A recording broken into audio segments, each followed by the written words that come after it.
Whenever you are planning to reverse your PCOS, in that case it is very important कि आपका PCOS reverse करने के लिए आपको अपना वेट भी मैनेज करने का ज़रूरत पड़ती है, बट डजंट मीन कि आप फर्स्ट फोकस अपने वेट रिडक्शन को दें।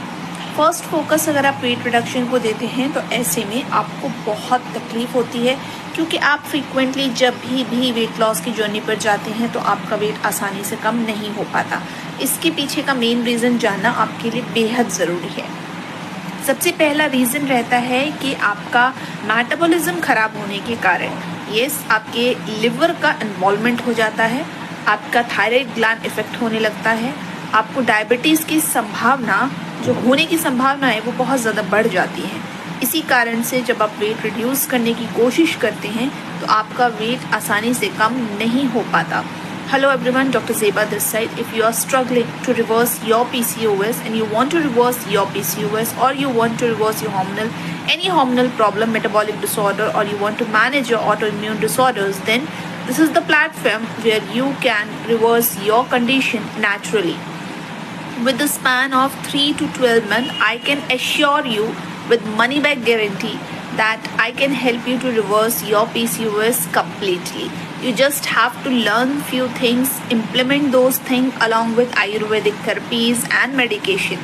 It is not that much difficult as you think. जितना difficult आपको लगता है उतना difficult बिल्कुल नहीं है। PCOS को reverse किया जा सकता है।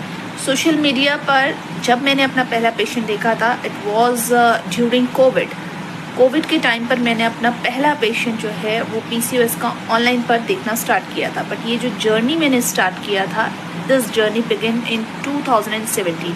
PCOS उस दौरान पर इतना कॉमन नहीं था।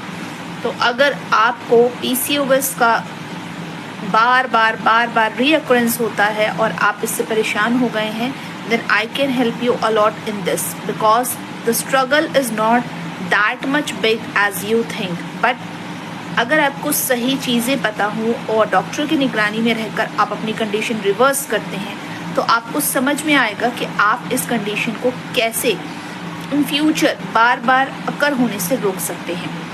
क्योंकि अगर PCOS की कंडीशन लगातार बनी रहे या अनट्रीटेड छोड़ दी जाए तो ये आपको सर्वाइकल कैंसर या यूट्रस का कैंसर कॉज कर सकता है।